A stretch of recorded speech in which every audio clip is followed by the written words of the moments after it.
En cette saison de défilé, la présentation des nouvelles collections aura revêtu un caractère grave. Après la mort l'an dernier de 2 mannequins anorexiques, le débat sur la taille zéro s'est emparé des podiums.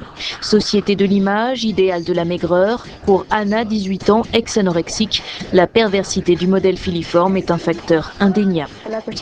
Les célébrités, la plupart des célébrités sont toutes très minces.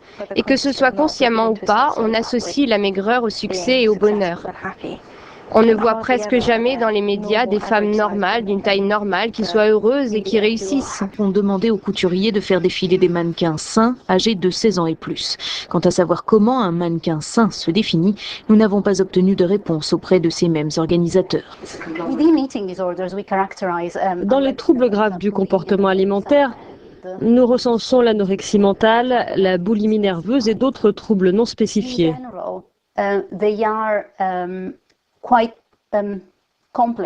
En général, ce sont des pathologies assez complexes et elles ont tout en commun le fait d'être caractérisées par une préoccupation aiguë du poids, de la silhouette et une hantise du surpoids. 4 à 5% de la population souffrirait de ces troubles. La tendance est-elle à la hausse? La réponse de Nadia Mikali. Les toutes dernières études montrent que la boulimie nerveuse a régulièrement augmenté depuis les années 90. Il est difficile de savoir s'il s'agit d'une hausse réelle ou si nous sommes simplement plus aptes à la diagnostiquer et à la reconnaître. Il est prouvé que l'anorexie mentale est un trouble relativement stable dont le niveau n'a pas vraiment varié à travers les années et probablement à travers les siècles.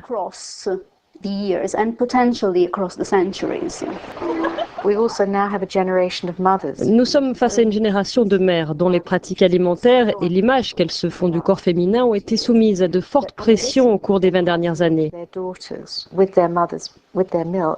Et sans le savoir, elles ont transmis à leurs filles, à travers leur lait, une forme d'anxiété et d'inquiétude dans la perception de l'alimentation et du corps.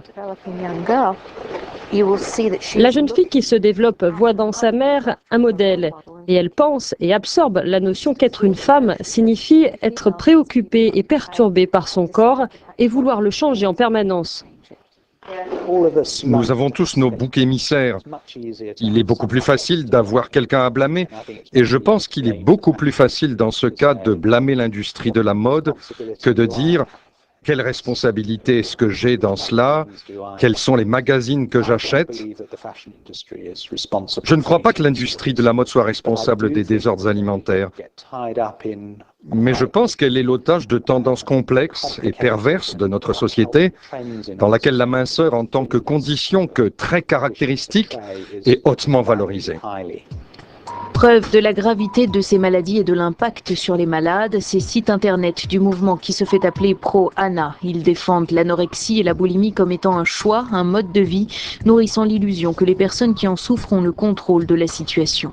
Ces sites proposent des méthodes pour maigrir et vont jusqu'à retoucher des photos de mannequins pour les rendre squelettiques.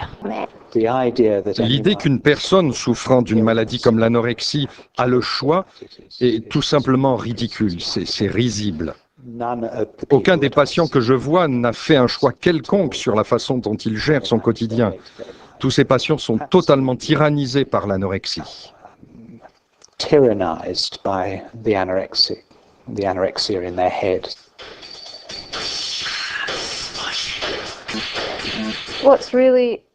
Ce qui est réellement gênant, ce sont les profits qui sont faits. Je veux dire l'argent que brasse l'industrie diététique grâce à cette esthétique de la minceur.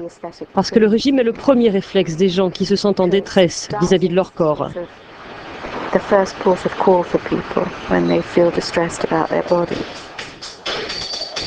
Dans nos sociétés d'abondance, qui ont fait de la minceur une valeur reflétant la maîtrise de soi, l'anorexie et la boulimie sont des maladies à ne pas ignorer. Avec un taux de mortalité de 10%, l'anorexie est au jour d'aujourd'hui le plus létal de tous les troubles psychiatriques.